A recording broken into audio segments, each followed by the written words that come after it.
N പ്രാണനാഥനെന്നു വരും, എന്നു തീരും എൻ വേദനകൾ. എൻ പ്രാണനാഥനെന്നു വരും, എന്നു തീരും എൻ വേദനകൾ. ആകുലത്തിൽ ആശ്വസിപ്പാൻ, ആവശ്യങ്ങളിൽ ആശ്രയിപ്പാൻ അങ്ങല്ലാതാരുമില്ലെനിക്ക്. ആത്മനാഥ ഈ പാരിടത്തിൽ എൻ പ്രാണനാഥനെന്നു വരും, എന്നു തീരും എൻ വേദനകൾ. ഇന്നീഹത്തിൽ നിന്നിലല്ല ദില്ല സന്തോഷം ജീവിതത്തിൽ. തിങ്ങി വിങ്ങുന്ന സങ്കടവും എങ്ങും പഴിയും നിന്നകളും. എൻ പ്രാണനാഥനെന്നു വരും, എന്നു തീരും എൻ വേദനകൾ.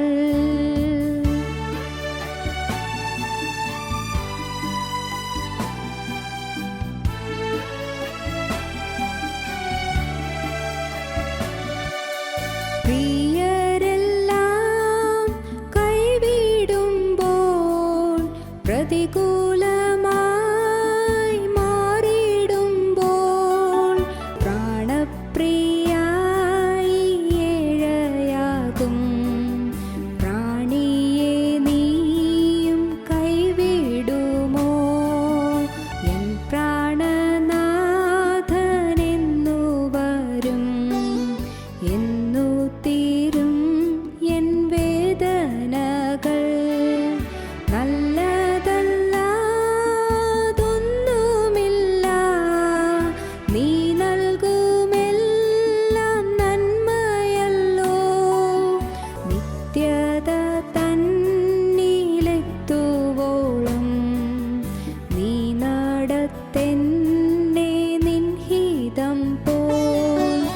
എൻ പ്രാണനാഥനെന്നു വരും, എന്നു തീരും എൻ വേദനകൾ. എൻ പ്രാണനാഥനെന്നു വരും, എന്നു തീരും എൻ വേദനകൾ. ഞങ്ങളും ക്രൂശിക്കപ്പെട്ട ക്രിസ്തുവിനെ പ്രസംഗിക്കുന്നു. ദൈവ തിരുനാമത്തിൻ്റെ മഹത്വം ഉണ്ടാകട്ടെ. സഖരിയ പ്രവാചകൻ്റെ പുസ്തകം 4-ാം അധ്യായം 6-ഉം 7-ഉം വാക്യങ്ങൾ നമുക്ക് വായിച്ച് കേൾക്കാം.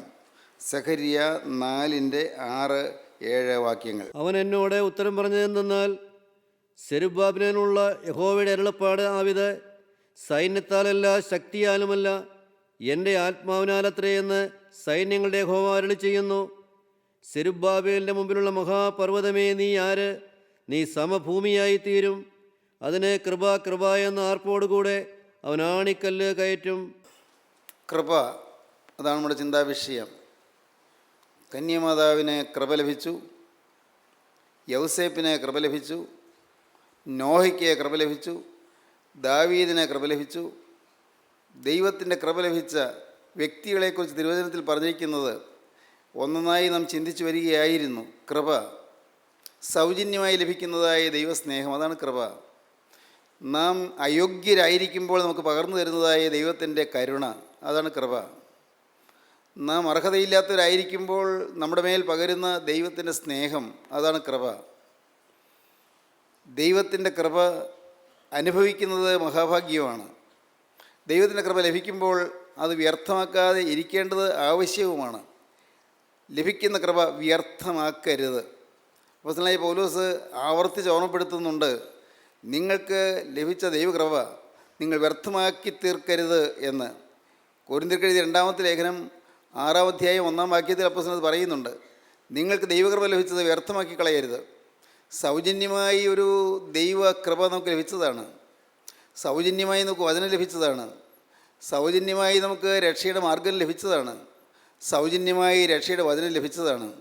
സൗജന്യമായി നിത്യജീവൻ പ്രാപിക്കാനുള്ള വഴി എന്തായെന്ന് നമുക്ക് ഗ്രഹിക്കാൻ കഴിഞ്ഞതാണ്. കൃപ ലഭിച്ചവരാണ് നാം ഓരോരുത്തരും. ദൈവത്തിന് സ്തോത്രം.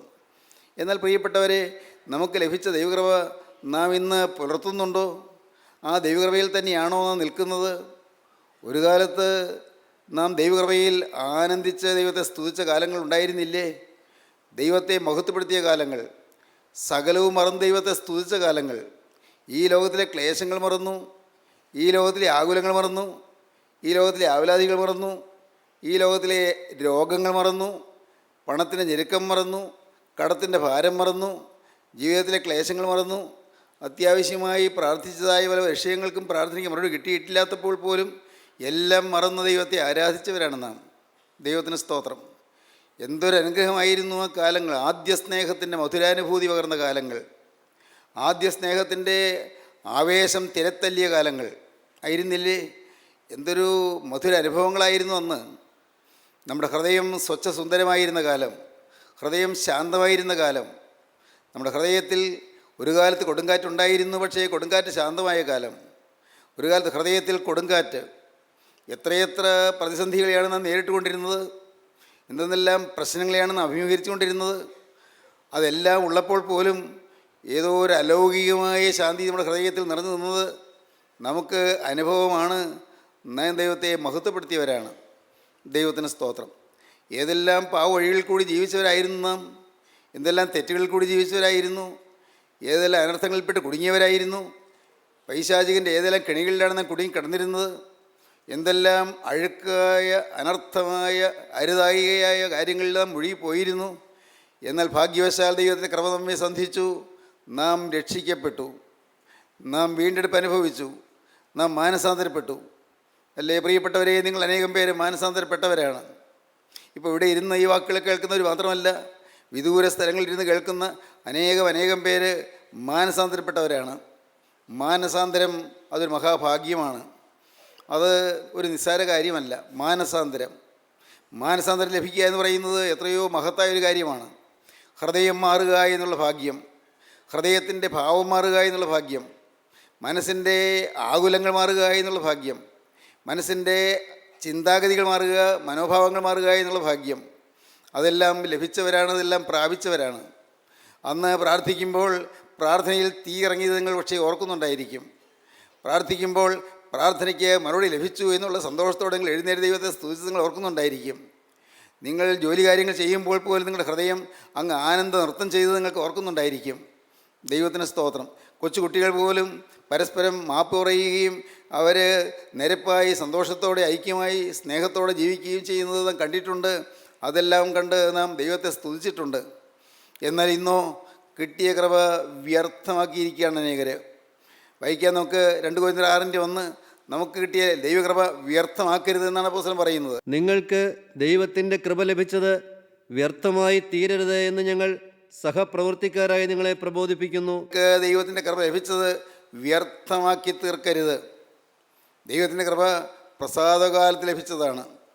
ഒരു നല്ല പ്രസാദകാലം, ഒരു നല്ല രക്ഷാ ദിവസം, ദൈവത്തിന് കരുണ തോന്നിയ ദൈവത്തിൻ്റെ സന്ദർശന കാലം. പ്രസാദകാലത്ത് ഞാൻ നിനക്ക് ഉത്തരമരുളി, രക്ഷാദിവസത്തിൽ ഞാൻ നിന്നെ സഹായിച്ചു എന്നാണ് അടുത്ത വാക്യം വായിക്കാം. പ്രസാദകാലത്ത് ഞാൻ നിനക്ക് ഉത്തരമരുളി, രക്ഷാദിവസത്തിൽ ഞാൻ നിന്നെ സഹായിച്ചുവെന്ന് അവൻ അരുളി ചെയ്യുന്നുവല്ലോ. പ്രസാദകാലത്ത് ഞാൻ നിനക്ക് ഉത്തരമരുളി, രക്ഷാദിവസത്തിൽ ഞാൻ നിന്നെ സഹായിച്ചു. അങ്ങനെ നിനക്ക് ഒരു പ്രസാദ കാലം ലഭിച്ചു. എന്തൊരു നല്ല കാലമായിരുന്നു. പക്ഷേ ഇന്ന് വാടിയ മുഖം, ഇന്ന് ക്ഷീണിച്ച അവസ്ഥ, ഇന്ന് ആത്മാവ് മന്ദിച്ചിരിക്കുന്നു. ഇന്ന് പ്രാർത്ഥനയുടെ കരുത്ത് കുറഞ്ഞിരിക്കുന്നു. പ്രാർത്ഥിക്കുന്നുണ്ട്, പ്രാർത്ഥനയ്ക്ക് സമയം വേർതിരിക്കുന്നുണ്ട്, പക്ഷേ പ്രാർത്ഥനയിൽ തീ ഇറങ്ങുന്നില്ല. മുമ്പ് സ്തുതിച്ചപ്പോൾ അഗ്നി ശരീരത്തിലെ കോശങ്ങളിൽ നിറയുന്നത് അനുഭവിച്ചവരുണ്ട്. സ്തുതിച്ചു കൊണ്ടിരുന്നപ്പോൾ പരിശുദ്ധാത്മാവിന് തീയ ഈ സ്ഥലങ്ങളിലൂടെ ഒഴുകിയത് അനുഭവിച്ചവരുണ്ട്. ആത്മാവിൻ്റെ സ്നാനത്തിൽ ദൈവത്തെ സ്തുതിച്ചത് അനുഭവിച്ചവരുണ്ട്. എന്നാൽ ഇന്ന് എല്ലാം തണുത്തുപോയി. എല്ലാം ഇന്ന് നിർജ്ജീവമായി പോയി. നമുക്കൊന്ന് എഴുന്നേൽക്കണ്ടേ? നമുക്ക് കൃപയുടെ മഹത്വത്തിലേക്കൊന്ന് വളരണ്ടേ?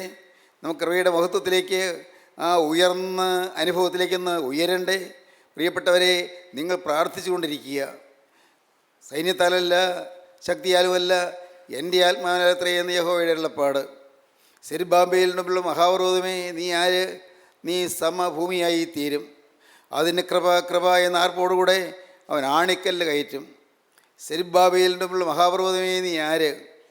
നിത്യനായ ദൈവം ചോദിക്കുകയാണ്. സഖരിയ പ്രവാചകൻ്റെ നാവിൽ കൂടി ദൈവം ജനത്തെ ഉണർത്തുകയാണ്. സെരുബ്ബാബേലിനുള്ള മഹാപർവ്വതമേ, നീ ആര്? നീ സമഭൂമിയായിത്തീരും. അതിന് കൃപ കൃപ എന്ന ആർപ്പോടുകൂടെ അവൻ ആണിക്കല്ല് കയറ്റും. സൈന്യത്താലല്ല, ശക്തിയാലുമല്ല, എൻ്റെ ആത്മാവിനത്രയെന്ന് യഹോവയുടെ അരുളപ്പാട്. ദൈവാത്മാവിന് വേണ്ടി നാം പ്രാർത്ഥിക്കുക, ദൈവാത്മാവിന് വേണ്ടി നാം കരയുക, ദൈവാത്മാവിന് വേണ്ടി നാം യാചിക്കുക. ദൈവത്തിൻ്റെ പരിശുദ്ധാത്മാവേ കടന്നു വന്ന് കൃപ എന്നിൽ പകരണമേ എന്ന് യാചിക്കുക. കൃപയുടെ ആത്മാവേ, നീ എൻ്റെ മേൽ ഇറങ്ങി വന്ന് എന്നിൽ നിറയണമേ എന്ന് പ്രാർത്ഥിക്കുക. കർത്താവേ, നിൻ്റെ പരിശുദ്ധാത്മാവിൽ വരുന്നതിന് തടസ്സമായുള്ള എല്ലാം എൻ്റെ ഹൃദയത്തിൽ ഞാൻ മാറ്റുന്നതെന്ന് ദൈവത്തോട് വാക്ക് പറയുക. പരിശുദ്ധാത്മാവിന് തീ എൻ്റെ മേൽ ഇറങ്ങുന്നതിന് തടസ്സമായി എൻ്റെ ജീവിതത്തിലുള്ളതായ മനോഭാവങ്ങൾ ഞാൻ മാറ്റുന്നു, എൻ്റെ ചിന്താഗതികളിലുള്ളതായ തെറ്റുകൾ ഞാൻ മാറ്റുന്നു. കർത്താവേ, എൻ്റെ വാക്കുകളിലോ എൻ്റെ പ്രവൃത്തികളിലോ ഒരുപക്ഷെ വന്നുകൂടുന്ന പാപങ്ങൾ ഞാൻ ഓർത്ത് അനുദപിക്കുകയും ഞാൻ അവയെ മാറ്റുകയും ചെയ്യുന്നു. നാഥ, നിൻ്റെ പരിശുദ്ധാത്മാവ് എൻ്റെ മേൽ എഴുന്നള്ളി വരണമേ. എന്നിൽ പരിശുദ്ധാത്മാവ് ആവസിക്കണമേ. പരിശുദ്ധാത്മാവിൻ്റെ ആവാസം കൊണ്ട് എന്നെ പുളകം കൊള്ളിക്കണമേ. പരിശുദ്ധാത്മാവിൻ്റെ ആവാസം കൊണ്ട് എന്നെ ചൂടുപിടിപ്പിക്കണമേ. ദൈവത്തിന് സ്തോത്രം. പരിശുദ്ധാത്മാവിൻ തീയാൽ എന്നെ അഭിഷേകം ചെയ്യണമേ. ദൈവത്തിന് സ്തോത്രം. എൻ്റെ സഹോദരീ സഹോദരങ്ങളെ, ഇത് കേൾക്കുമ്പോൾ നിങ്ങൾ സ്വപ്നം കാണുന്നവരെ പോലെ ഇരിക്കരുത്. യാഥാർത്ഥ്യമാണ് നിങ്ങൾ കേൾക്കുന്നത്. നിങ്ങൾ ഇന്ന് ഇത് കേട്ടുകൊണ്ടിരിക്കുന്ന സമയത്ത് നിങ്ങളുടെ ഉള്ളമൊന്ന് ഉയർത്തുമെങ്കിൽ, കർത്താവേ, ഇതിൻ്റെ പരിശുദ്ധാത്മാവിന് എൻ്റെ മേൽ അയക്കണമേ നിങ്ങൾ പ്രാർത്ഥിക്കുമെങ്കിൽ, പരിശുദ്ധാത്മാവ് തീയായി നിങ്ങളുടെ മേൽ ഇറങ്ങി വരും. ദൈവത്തിന് സ്തോത്രം. നിങ്ങളറിയില്ല നിങ്ങളുടെ ചില പാപങ്ങൾ കത്തിപ്പോകുന്നത്, നിങ്ങളറിയില്ല നിങ്ങളുടെ ചില ബന്ധനങ്ങൾ അഴിഞ്ഞു പോകുന്നത്, നിങ്ങളറിയില്ല നിങ്ങളുടെ ചില പാപങ്ങളും ശാപങ്ങളും എല്ലാം അഴിഞ്ഞ് എല്ലാം കത്തി നശിച്ചു പോകുന്നത്. അനേകം ബന്ധനങ്ങളുണ്ട് ഓരോരുത്തരുടെ ജീവിതത്തിലും. ഓരോരുത്തരുടെ ജീവിതത്തിൽ അനേകം ശാപങ്ങളുണ്ട്, അനേകം ബാധകളുണ്ട്, പൈശാചിക ബാധകൾ. ദുരാത്മാക്കൾ ഇന്ന് മനുഷ്യനെ കെട്ടിയിട്ടിരിക്കുകയാണ്. ദുരാത്മാക്കൾ മനുഷ്യനെ ബന്ധിച്ചിട്ടിരിക്കുകയാണ്. ദുരാത്മാക്കളുടെ കാരാഗ്രഹത്തിൽ മനുഷ്യനെ കുടുക്കിയിട്ടിരിക്കുകയാണ്. പക്ഷേ മനുഷ്യനോ ഇതൊന്നും അറിയുന്നില്ല. ദുരാത്മാവിൻ്റെ ബന്ധനത്തിലുള്ള മനുഷ്യൻ അവൻ ദൈവത്തോട് നിലവിളിക്കണം. കർത്താവേ, ദുരാത്മാക്കൾ എന്നെ ബന്ധിച്ചിട്ടിരിക്കുന്നു. എനിക്ക് അരുതാത്തതായ ചില ധാരണകളും ചിന്താഗതികളും എൻ്റെ മനസ്സിൽ കടന്നുകൂടിയിരിക്കുന്നു. കർത്താവേ, എനിക്ക് ചിലരോടെല്ലാം നീരസവും വൈരാഗ്യവും വന്നിരിക്കുന്നു. ദൈവമക്കളോട് തന്നെ എനിക്ക് ഇഷ്ടക്കുറവും മുഷിച്ചിൽ വന്നിരിക്കുന്നു. കർത്താവേ, നിൻ്റെ വചനം പറയുന്നവരോട് എനിക്ക് ഏതോ മുൻവിധിയോ ചില നീരസങ്ങളോ എൻ്റെ ഹൃദയത്തിൽ ചേർന്ന് വന്നിരിക്കുന്നു. എൻ്റെ കർത്താവേ, ഞാൻ എന്താണ് വേണ്ടത് എനിക്ക് അറിഞ്ഞുകൂടാ. കർത്താവേ, നിൻ്റെ പരിശുദ്ധാത്മാവിനെ അയച്ച് എൻ്റെ ഹൃദയത്തെ നീ ശുദ്ധീകരിക്കണമേ. ഹൃദയം ശുദ്ധമായി തീരണം. ദൈവത്തിന് സ്തോത്രം. സഖരിയ പ്രവാചകൻ അനുഗ്രഹീതനായ ഒരു പ്രവാചകനാണ്. സഖരിയ പ്രവാചകൻ്റെ പുസ്തകത്തിൽ വളരെ ശ്രദ്ധേയമായ ചില കാര്യങ്ങളുണ്ട്. അതെല്ലാം ചിന്തിക്കുമ്പോൾ നാം അത്ഭുതപ്പെട്ടു പോകും.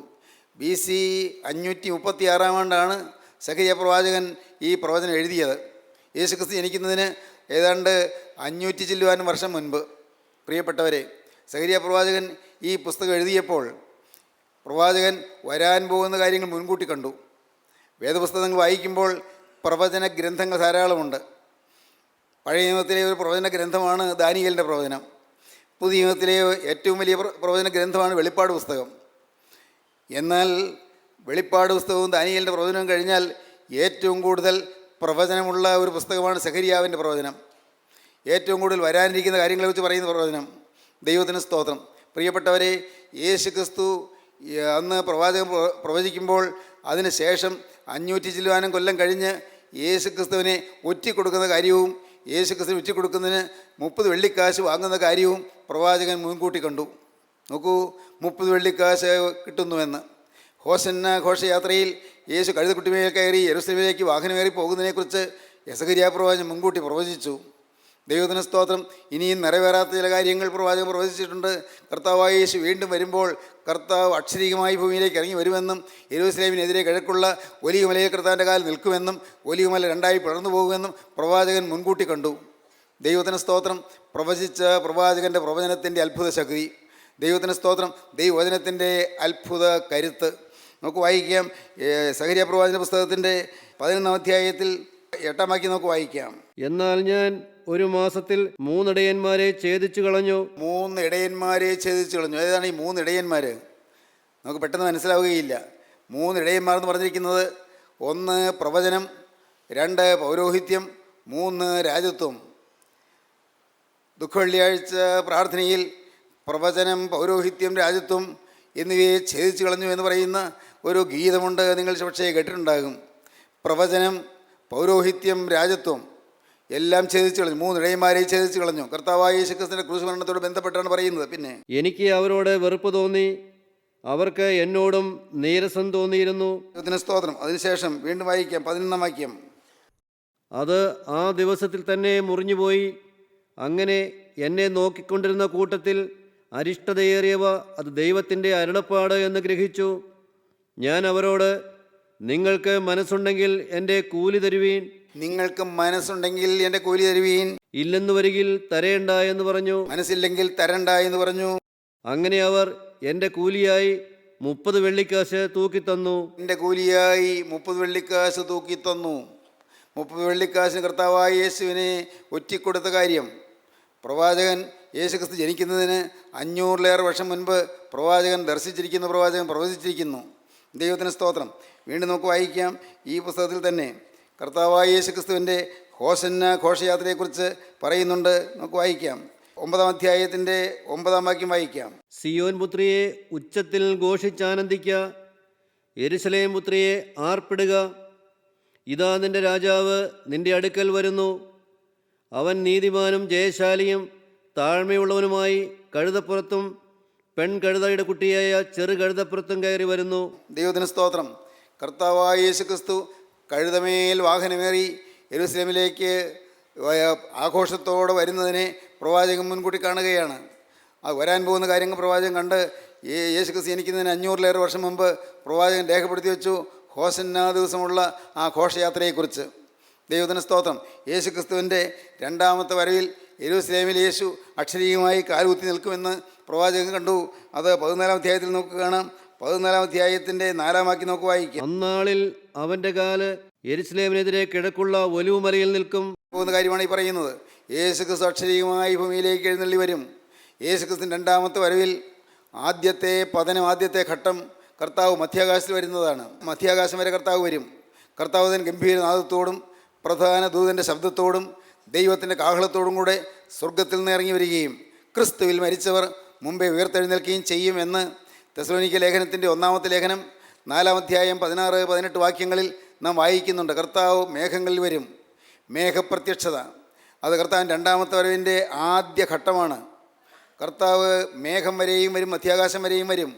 മധ്യാകാശത്തിലെ ആ മണിപ്പന്തൽ നിവർത്തും. മധ്യാകാശത്തിൽ അവിടെ അനുഗ്രഹീതമായൊരു സമ്മേളനം ഉണ്ടാകും, ഒരു അനുഗ്രഹീതമായ കൂടിക്കാഴ്ചയുണ്ടാകും. സഭ ഭൂമിയിൽ നിന്ന് ഉയർത്തപ്പെട്ട് മധ്യാകാശത്തിലെത്തും. രാജാധിരാജനായ കർത്താവായ യേശുക്രിസ്തു ഉണവാളനായി മധ്യാകാശത്തിലേക്ക് ഇറങ്ങി വരും. ഇസ്ഹാക്ക് കൂടാരത്തിൽ നിന്നിറങ്ങി വെളിമ്പ്രദേശത്ത് വന്ന് നിന്നതുപോലെ കർത്താവായ യേശുക്രിസ്തു സ്വർഗീയ കൂടാരത്തിൽ നിന്നിറങ്ങി വെളിമ്പ്രദേശത്ത് മധ്യാകാശത്ത് വന്ന് നിൽക്കും. ഇസ്ഹാക്ക് റിബെക്കയ്ക്ക് വേണ്ടി കാത്തു നിന്നതുപോലെ കർത്താവായ യേശുക്രിസ്തു വെളിമ്പ്രദേശത്ത് ഈ മധ്യാകാശത്തിൽ വന്ന് തൻ്റെ സഭയാകുന്ന മണവാട്ടിക്ക് വേണ്ടി കാത്തു നിൽക്കും. ദൈവത്തിന് സ്തോത്രം. ഇതെല്ലാം കേൾക്കുമ്പോൾ സ്വപ്നം കാണുന്നവരെ പോലെയാണോ നിങ്ങൾ കേൾക്കുന്നത്? പ്രിയപ്പെട്ടവരെ, നിങ്ങൾ ദയവായി ക്ഷമിക്കുക. നിങ്ങൾക്ക് പെട്ടെന്ന് മനസ്സിലായി എന്ന് വരികയില്ല. പക്ഷെ ഒന്ന് നിങ്ങൾക്ക് ചെയ്യാം. കർത്താവെ, എനിക്കിതൊന്നും അറിയാൻ പാടില്ല, വേദപുസ്തകത്തിൽ എന്തെല്ലാമോ പറഞ്ഞിട്ടുണ്ട്, എനിക്ക് ഗ്രഹിക്കാനുള്ള കഴിവില്ല. പക്ഷേ കർത്താവെ, എനിക്ക് ഇതെല്ലാം ഒന്ന് അനുഭവിക്കണമല്ലോ. ഈ ഭൂമിയിൽ നിന്ന് മാറ്റപ്പെടുന്നതിന് മുൻപ്, ഈ ഭൂമിയിൽ നിന്ന് എൻ്റെ ശരീരത്തിൽ നിന്ന് പ്രാണൻ പോകുന്നതിന് മുൻപ് കർത്താവെ, എനിക്കിതെല്ലാം അനുഭവിച്ച് എൻ്റെ കർത്താവിനെ സ്തുതിക്കണമല്ലോ. യേശുവിനുള്ളതായ ആ ദൃഢബന്ധത്തിൽ എനിക്ക് ജീവിച്ച് കർത്താവെ, നിൻ്റെ സന്നിധിയിലേക്ക് എനിക്ക് പറന്നു വരണമല്ലോ. എൻ്റെ ആത്മാവ് പറന്നു വരണമല്ലോ. ജീവനോടിരിക്കുന്ന വിശുദ്ധന്മാർ രൂപാന്തരപ്പെടും, വാങ്ങിപ്പോയ വിശുദ്ധന്മാർ ഉയർത്തെഴുന്നേൽക്കും. അങ്ങനെ വാങ്ങിപ്പോയ വിശുദ്ധന്മാർ ഉയർത്തെഴുന്നേറ്റ് അവരും ജീവനോടിരിക്കുന്ന വിശുദ്ധന്മാർ രൂപാന്തരപ്പെട്ട് അവരും ഒരുമിച്ച് ആകാശത്തിൽ കർത്താവിനെ എതിരേൽപ്പാൻ മേഘങ്ങളെടുക്കപ്പെടുന്ന ആ കർത്താവിൻ്റെ 2ാമത്തെ വരവിൻ്റെ ആദ്യ ഘട്ടം. അതാണ് 1-ാമത്തെ പുനരുത്ഥാനം. കർത്താവേ, അതിനെനിക്ക് ഭാഗ്യം തരണമേ. 1-ാമത്തെ പുനരുത്ഥാനത്തിൽ പങ്കുള്ളവൻ ഭാഗ്യവാനും വിശുദ്ധനുമാകുന്നു എന്ന് വെളിപ്പാട് പുസ്തകം 20-ാം അധ്യായം 6-ാം വാക്യം പറയുന്നു. കർത്താവേ, 1-ാമത്തെ പുനരുത്ഥാനത്തിൽ എനിക്ക് പങ്കു തരണമേ. അതിന് ഇന്ന് നീ എന്നെ ഒരു വിശുദ്ധനാക്കി തീർക്കണമേ. നാം പ്രാർത്ഥിക്കേണ്ടതാണ്, നാം പ്രാർത്ഥിക്കുന്നതാണ് പ്രിയപ്പെട്ടവരെ. എന്നാൽ അത് കഴിഞ്ഞ് 7 കൊല്ലം ആൻറ്റി ക്രൈസ്റ്റിൻ്റെ ഭരണകാലമാണ്, അന്ത്യക്രിസ്തുവിൻ്റെ ഭരണകാലമാണ്. ആൻറ്റി ക്രൈസ്റ്റ് എതിർ ക്രിസ്തുവാണ്, അവൻ ക്രിസ്തുവിൻ്റെ എതിരാളിയാണ്. ആ അധർമ്മത്തിൻ്റെ മർമ്മം ഇപ്പോഴേ വ്യാപരിച്ചുകൊണ്ടിരിക്കുന്നുണ്ട്. എതിർ ക്രിസ്തു ഇപ്പോഴേ ഭരിച്ചുകൊണ്ടിരിക്കുന്നുണ്ട്.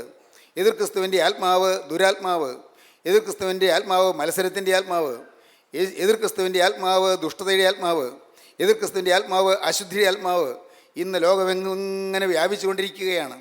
ലോകത്ത് ഇന്ന് അശുദ്ധി നടമാടിക്കൊണ്ടിരിക്കുകയാണ്. ലോകത്ത് ഇന്ന് അവിശ്വാസം എന്ന് നിറഞ്ഞു നിൽക്കുകയാണ്. ലോകത്ത് ഇന്ന് തിന്മകൾ വളർന്നുകൊണ്ടിരിക്കുകയാണ്. ലോകത്ത് മനുഷ്യർക്ക് ദൈവഭയമില്ലാതെ മനുഷ്യർ സുബോധമില്ലാത്തവരെ പോലെ ജീവിച്ചുകൊണ്ടിരിക്കുകയാണ്. അനേകം യുവാക്കൾ ഇന്ന് മദ്യത്തിനും മയക്കുമരുന്നിനും കഞ്ചാവിനും അടിമകളായി തീർന്നുകൊണ്ടിരിക്കുകയാണ്. ഇന്ന് സ്കൂളിലെ കുട്ടികൾ പോലും അവരറിയാതെ മയക്കുമരുന്ന് ഉപയോഗിച്ച് കിറങ്ങി നടക്കുന്നത് കാണാം. സഹോദരങ്ങളെ, ഇന്ന് സാമൂഹികമായി വലിയ വിപത്ത് വന്ന് നേരിട്ടിരിക്കൊണ്ടിരിക്കുകയാണ്. എന്താണ് കാരണം? എതിർ ക്രിസ്തുവിൻ്റെ ആത്മാവ് ഇന്ന് വ്യാപരിച്ചു കൊണ്ടിരിക്കുകയാണ്. അവൻ അക്ഷരീയമായി ഭൂമിയിലേക്ക് വന്നിട്ടില്ല, പക്ഷേ എതിർ ക്രിസ്തുവിൻ്റെ ആത്മാവ് ഇപ്പോഴേ വ്യാപരിച്ചു കൊണ്ടിരിക്കുന്നു. അധർമ്മത്തിൻ്റെ മർമ്മം ഇപ്പോഴേ വ്യാപരിക്കുന്നുണ്ട് എന്ന് ദൈവത്തിൻ്റെ പരിശുദ്ധാത്മാവ് തെസ്സലോനിക്കർക്ക് എഴുതിയ 2-ാമത്തെ ലേഖനം 2-ാം അധ്യായത്തിൽ പറയുന്നുണ്ട്. അപ്പോസ്തലനായ പൗലോസിൻ്റെ ലേഖനത്തിൽ. ദൈവത്തിന് സ്തോത്രം. സഹോദരങ്ങളെ, ഈ കർത്താവായ യേശു ക്രിസ്തുവിൻ്റെ എതിരാളിയായ എതിർ ക്രിസ്തുവിൻ്റെ ഭരണം 7 കൊല്ലമായിരിക്കും. ആ 7 കൊല്ലം കഴിഞ്ഞ് കർത്താവായ യേശു ക്രിസ്തു ഈ ഭൂമിയിലേക്ക് അക്ഷരീകമായി എഴുന്നള്ളി വരും. അക്ഷരീകമായി എഴുന്നള്ളി വരും. അപ്പോൾ അവൻ്റെ കാല് യെരൂശലേമിന് കിഴക്ക് ഒലിവ് മലയിൽ അവൻ്റെ കാൽ നിൽക്കും. അതാണ് 14-ാം അധ്യായത്തിൽ പറയുന്നത്. 14-ാം അധ്യായം 4-ാം വാക്യം ഒന്ന് വായിച്ച് കേൾക്കാം. അന്നാളിൽ അവൻ്റെ കാല് യെരൂശലേമിനെതിരെ കിഴക്കുള്ള ഒലിവ് മലയിൽ നിൽക്കും. നാളിൽ അവൻ്റെ കാൽ, യേശുക്രിസ്തുവിൻ്റെ കാൽ യെരൂശലേമിനെതിരെ കിഴക്കുള്ള ഒലിവ് മലയിൽ നിൽക്കും. ഒലിവുമല കിഴക്ക് പടിഞ്ഞാറായി നടുവേ പിളർന്നു പോകും. ഒലിവ് മല കിഴക്ക് പടിഞ്ഞാറായി നടുവേ പിളർന്നു പോകും. സഹോദരങ്ങളെ, ഈ പ്രകൃതിയിൽ എന്തെല്ലാമാണ് സംഭവിക്കാൻ പോകുന്നത് നാം ഇതൊന്നും അറിയുന്നില്ല. കർത്താവേ, എൻ്റെ ആയുഷ്കാലത്താണോ ഇതെല്ലാം നടക്കാൻ പോകുന്നത്? ആരറിഞ്ഞു? കർത്താവേ, എൻ്റെ ഈ ആയുഷ്കാലത്താണോ കർത്താവ് യേശുവിൻ്റെ 2-ാമത്തെ വരവ്? എനിക്ക് അറിഞ്ഞുകൂടാ. യേശുവിൻ്റെ 2-ാമത്തെ വരവ് സംബന്ധിച്ച് ആർക്കും പറയാൻ പറ്റുകയില്ല. കാരണം സ്വർഗത്തിലെ നിത്യപിതാവിനല്ലാതെ കർത്താവായ യേശു ക്രിസ്തുവിന് അറിഞ്ഞുകൂടാ, കർത്താവിൻ്റെ മാലാഖമാർക്ക് അറിഞ്ഞുകൂടാ, ഇത് ആർക്കും അറിഞ്ഞുകൂടാ കർത്താവിൻ്റെ 2-ാമത്തെ വരവ് എപ്പോഴെന്ന്. അതുകൊണ്ട് കർത്താവെ എപ്പോഴും ഒരുക്കത്തോടും ജാഗരണത്തോടും കൂടി ഇരിക്കേണ്ടതാണ് എന്ന് തിരുവചനം ഞങ്ങളെ ഓർമ്മപ്പെടുത്തുന്നു. ദൈവത്തിന് സ്തോത്രം. സ്നേഹിതരെ, കർത്താവായ യേശു വീണ്ടും വരുന്നതിനെക്കുറിച്ച് സഖരിയാവ് പറഞ്ഞിരിക്കുന്നു. സഖരിയ പ്രവാചന പുസ്തകം പ്രവചന ഗ്രന്ഥമാണ്, വരാനിരിക്കുന്നതിനെക്കുറിച്ച് പറയുന്ന ഗ്രന്ഥമാണ്. അതിൽ പറയുകയാണ്, കൃപ കൃപ എന്ന ആർപ്പുവിളി, കൃപ കൃപ എന്ന ആർപ്പുവിളി. ദൈവത്തിന് സ്തോത്രം. ഈ ആർപ്പുവിളിയിൽ നമുക്കും പങ്കുചേരണം. കൃപ കൃപ. കർത്താവേ, നിൻ്റെ കൃപയാലാണ് ഞാൻ ജീവിക്കുന്നത്. നിൻ്റെ കൃപയാലാണ് എനിക്ക് വചനം കേൾക്കാൻ ഇടയായത്. നിൻ്റെ കൃപയാലാണ് ഞാൻ ഇനി പാപത്തിൽ ജീവിക്കുകയില്ല എന്നൊരു തീരുമാനം എനിക്ക് വന്നത്. കർത്താവേ, നിൻ്റെ കൃപയാലാണ് അശുദ്ധിയോട് ഞാൻ യാത്ര ചെയ്യാൻ ഇടയായത്. കർത്താവേ, നിൻ്റെ കൃപയാലാണ് എനിക്കൊരു വെളിവ് കിട്ടിയത്, എനിക്കൊരു സുബോധം കിട്ടിയത്. കർത്താവേ, നിൻ്റെ കൃപയാലാണ് എൻ്റെ ജീവിതത്തിലെ തിന്മയുടെ എല്ലാ അംശങ്ങളും മാറണമെന്നുള്ള ഒരാഗ്രഹം എനിക്കുണ്ടായത്. എല്ലാം നിൻ്റെ കൃപയാണ്, എൻ്റേതല്ല കർത്താവേ. എൻ്റെ കഴിവുകൊണ്ട് കിട്ടിയതല്ല, എൻ്റെ പ്രാപ്തി കൊണ്ട് കിട്ടിയതല്ല, എൻ്റെ ജ്ഞാനം കൊണ്ട് കിട്ടിയതല്ല, എൻ്റെ അറിവ് കൊണ്ട് കിട്ടിയതല്ല, എൻ്റെ കർത്താവേ എൻ്റെ പാണ്ഡിത്യം കൊണ്ട് കിട്ടിയതല്ല.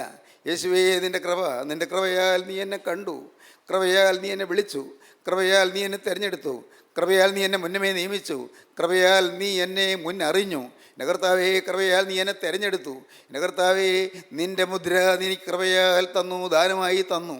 എല്ലാം കൃപ കൃപ. ദൈവത്തിന് സ്തോത്രം. സഹോദരങ്ങളെ, ഈ കൃപയുടെ ആർപ്പുവിളിയാണ് ഉയരേണ്ടത്. നമ്മുടെ ഹൃദയത്തിൽ നിന്ന് ആനന്ദാതിരേകത്താൽ കൃപയുടെ ആർപ്പുവിളി ഉയരണം. കർത്താവേ, കൃപയല്ലോ നീ എന്നെ വിളിച്ചത് എന്ന്. യേശുവേ, കൃപയല്ലോ എനിക്ക് മാനസാന്തരം തന്നത് എന്ന്. നിൻ്റെ കൃപയല്ലോ എനിക്കൊരു സുബോധം തന്നത് എന്ന്. നിൻ്റെ കൃപയല്ലോ എനിക്കൊരു വീണ്ടെടുപ്പ് തന്നത് എന്ന്. എൻ്റെ കർത്താവിന് സ്തോത്രം. എൻ്റെ ദൈവമേ, വീണ്ടെടുപ്പ് എന്താണെന്ന് പോലും എനിക്ക് അറിയാൻ വയ്യായിരുന്നു. രക്ഷിക്കപ്പെടുക എന്ന് പറഞ്ഞാൽ എന്താണെന്ന് എനിക്ക് അറിഞ്ഞുകൂടായിരുന്നു. കർത്താവേ, സ്തുതിയെന്നോ സ്തോത്രം എന്ന് പറയുന്നത് എന്താണെന്ന് എനിക്ക് അറിഞ്ഞുകൂടായിരുന്നു. സ്തുതിയും സ്തോത്രവും ഹല്ലേലൂയയും നിർത്തരുതേ എന്ന് പിതാക്കന്മാർ പറഞ്ഞിട്ടുണ്ട്. പക്ഷേ ഞാനതൊന്നും ചിന്തിച്ചിട്ടില്ല, ഞാൻ അറിഞ്ഞിട്ടില്ല. പ്രിയപ്പെട്ടവരെ, ഞാൻ ഓർക്കുകയാണ്, എൻ്റെ ചെറുപ്രായത്തിൽ എനിക്ക് സ്തുതിയെന്നോ സ്തോത്രമെന്നോ കേൾക്കുമ്പോൾ അത് ഇഷ്ടപ്പെട്ടിരുന്നില്ല. സ്തോത്രം എന്ന് പറയുന്ന ചില ദൈവമക്കൾ ഞങ്ങളുടെ പള്ളിയിലുണ്ടായിരുന്നു. അവിടെ പള്ളിയിൽ ചെറിയ പ്രാർത്ഥനായോഗം ഉണ്ടായിരുന്നു. അവർ പ്രാർത്ഥിക്കുമ്പോൾ സ്തോത്രം സ്തോത്രം എന്നൊക്കെ പറയുന്നത് എനിക്ക് രുചികരമായിരുന്നില്ല, എനിക്കിഷ്ടമായിരുന്നില്ല. അന്ന് ഞാൻ അവരെ വിമർശിച്ചിട്ടുണ്ട്. ഇന്ന് ഞാനിതെല്ലാം ഓർത്ത് ദുഃഖിക്കുന്നു. ദൈവത്തിന് സ്തോത്രം. അവരെ വിമർശിച്ചിട്ടുണ്ട്. ഇത് അച്ഛന്മാരല്ലേ തനത് പ്രാർത്ഥന പ്രാർത്ഥിക്കേണ്ടത്, ഈ ഐമേനികൾ എന്തിനാണ് പ്രാർത്ഥിക്കുന്നത് എന്നെല്ലാം പോലും ഞാൻ ചിന്തിച്ചു പോയിട്ടുണ്ട്. കൺവെൻഷനിൽ ഒരു ഐമേനിയായ ഒരാൾ ലെയ്മാൻ. ഒരു അയ്മേനിയായ ഒരാൾ പ്രാർത്ഥിച്ചപ്പോൾ എനിക്ക് ഇഷ്ടപ്പെട്ടില്ല, ഞാൻ കൺവെൻഷനിൽ നിന്ന് ഇറങ്ങിപ്പോകുന്ന എനിക്ക് ഓർമ്മയുണ്ട്. അത് ഞാൻ 10ാം ക്ലാസ്സിൽ പഠിക്കുന്ന കാലമാണ്. 10ാം ക്ലാസ്സിൽ പഠിക്കുമ്പോൾ എനിക്ക് ഇഷ്ടപ്പെട്ടില്ല, ഞാൻ കൺവെൻഷനിൽ നിന്ന് ഇറങ്ങിപ്പോന്നു. അത്രമാത്രം ഈ വെളിവ് കേട്ടവനായിരുന്നു ഞാൻ. എന്നാൽ ദൈവത്തിന് സ്തോത്രം, കർത്താവ് കൃപയാൽ എൻ്റെ നാവിൽ കൃപയാൽ സ്തുതി വരച്ചു തന്നു. എൻ്റെ നാവിൽ കർത്താവ് സ്തുതി എഴുതി തന്നു. എൻ്റെ ഹൃദയത്തിൽ കർത്താവ് സ്തുതി നിറച്ചു തന്നു. ദൈവത്തിന് സ്തോത്രം. ദൈവത്തിൻ്റെ വലിയ നാമം മഹത്വപ്പെടട്ടെ. എൻ്റെ ജീവിതത്തിലെ ദൈവം എന്നെ സ്തുതി പഠിപ്പിച്ചു. ദൈവത്തിന് സ്തോത്രം. പ്രിയപ്പെട്ടവരെ, നിങ്ങൾക്ക് സ്തുതിക്കാനിടയാകുന്നത് ഒരു കൃപയാണ്. ഹൃദയത്തിൽ നിന്ന് സ്തുതിക്കാനിടയാകുന്ന കൃപയാണ്. നിങ്ങൾക്ക് സുബോധം കിട്ടുന്നതൊരു കൃപയാണ്. വെളിവ് കിട്ടുന്നതൊരു കൃപയാണ്. നിങ്ങളുടെ അവസ്ഥ മനസ്സിലാക്കാനിടയാകുന്നൊരു കൃപയാണ്. നിങ്ങളുടെ തനതായ അവസ്ഥ മനസ്സിലാക്കി നിങ്ങൾ അനുഭവിക്കാൻ സാധിക്കുന്നൊരു കൃപയാണ്. ദൈവത്തിന് സ്തോത്രം. പിതാക്കന്മാർ പാടി, എന്താണ് പാടിയത്? നിൻ സ്തുതിയും ഹല്ലേലൂയായും കർത്താവേ ഞാൻ നിർത്തരുതേ, വിധി നീതി അയ്യോ ചെയ്യരുതേ, ഞാൻ പാതകിയെന്നറിയുന്നേ, സർവകടങ്ങളുമാരാഞ്ഞാൽ നരകം താനിന്നവകാശം, നിന്നെ വിളിപ്പാൻ കഴിവെന്നേ, മൗനം മൃതിയാൽ ഞാൻ പോകും, നീക്കുക കൃപയാൽ പാപം. ദൈവത്തിന് സ്തോത്രം. എൻ്റെ കടങ്ങളെല്ലാം നീ ഓർത്താൽ, കർത്താവെ, സർവ്വ കടങ്ങളും ആരാഞ്ഞാൽ, എൻ്റെ ദൈവമേ, എനിക്ക് ജീവിക്കാൻ അർഹതയില്ല. എൻ്റെ കർത്താവെ, ഞാൻ എന്നേക്കുമായി തള്ളപ്പെട്ടു പോകും. എൻ്റെ കർത്താവെ, എല്ലാ കടങ്ങളും പാവങ്ങളും എനിക്ക് മനസ്സിലാക്കി തന്നല്ലോ. എൻ്റെ ജീവിതത്തിൽ അനേകം അഴുക്കുണ്ടെന്ന് എനിക്ക് മനസ്സിലാക്കി തന്നല്ലോ. കൃപ. സഖരിയാവിൻ്റെ പ്രവചനം 4ാം അധ്യായത്തിൽ ആ വാക്യം ഇങ്ങനെയാണ് പറയുന്നത്: സൈന്യത്താലല്ല, ശക്തിയാലുമല്ല, എൻ്റെ ആത്മാവിനത്രയും യഹോവയുടെ അരുളപ്പാട്. അതിന് കൃപ എന്ന ആർപ്പോടുകൂടെ അവൻ ആണിക്കല്ല് കയറ്റും. ദൈവത്തിന് സ്തോത്രം. ഇന്ന് ഇത് കേട്ടുകൊണ്ടിരിക്കുമ്പോൾ നിങ്ങളെ വീണ്ടെടുത്ത തിരക്തത്തെ നിങ്ങൾ വിശ്വസിച്ചുകൊണ്ട് നിങ്ങൾ സ്തുതിക്കുക. ഇത് കേട്ടുകൊണ്ടിരിക്കുമ്പോൾ നിങ്ങളെ വീണ്ടെടുത്ത തിരക്തത്തിൻ്റെ അത്ഭുത ശക്തി ഓർത്ത് നിങ്ങൾ ദൈവത്തെ വാഴ്ത്തുക. ഇന്ന് നിങ്ങൾ ഈ വാക്കുകളെ കേട്ടുകൊണ്ടിരിക്കുമ്പോൾ തന്നെ, ഇപ്പോൾ തന്നെ കർത്താവിനോട് പറയണം: കർത്താവേ, നിൻ്റെ കൃപയല്ലോ എന്നെ വീണ്ടെടുത്തത്, നിൻ്റെ കൃപയല്ലോ എന്നെ വിളിച്ചത്, നിൻ്റെ കൃപയല്ലോ അതിനെ മനസ്സിലാക്കാനൊരു ഭാഗ്യം തന്നത്, നിൻ്റെ കൃപയല്ലോ അതിനത്തോടൊരു ആകർഷണം തന്നത്. ദൈവമേ, നിൻ്റെ കൃപ യേശുവേ, നിൻ്റെ അത്ഭുത കൃപയാൽ നീ കുരിശെനിക്ക് വേണ്ടി മരിച്ചു എന്ന് ഗ്രഹിപ്പാൻ എനിക്ക് ഭാഗ്യം തന്നല്ലോ. ദൈവമേ, നിനക്ക് സ്തുതി. നമുക്ക് സമർപ്പിക്കാം, നമുക്ക് പ്രാർത്ഥിക്കാം. കരുണയുള്ള കർത്താവേ, നാഥാ, നിൻ്റെ കൃപയാൽ നീ ഞങ്ങളെ ഉണർത്തി, കൃപയാൽ നീ ഞങ്ങളെ വിളിച്ചു. അമ്മയുടെ ഗർഭപാത്രത്തിൽ ഉരുവാകുന്നതിന് മുൻപ് തന്നെ നാഥാ, നീ ഞങ്ങളെ തിരഞ്ഞെടുത്തു, ഞങ്ങളെ നിയമിച്ചു, ഞങ്ങളെ നീ വിളിച്ചു, ഞങ്ങളെ വേർതിരിച്ചു. എൻ്റെ കർത്താവേ, ഞങ്ങളെ മുന്നമേ നിയമിച്ചു. കർത്താവേ, ഇന്ന് നിൻ്റെ വചനം കേട്ട് ഞങ്ങൾ തിരിയുവാൻ ഞങ്ങൾക്ക് ഭാഗ്യം തരണമേ. എല്ലാവരെയും അനുഗ്രഹിക്കണമേ. ഈ വചനം കേട്ട എല്ലാവരുടെ മേലും തൃക്കരം വയ്ക്കണമേ. ഇതിന് നാമം മഹത്വപ്പെടുത്തണമേ. യേശുവിൻ നാമത്തിൽ തന്നെ. ആമീൻ. ഹല്ലേലൂയ.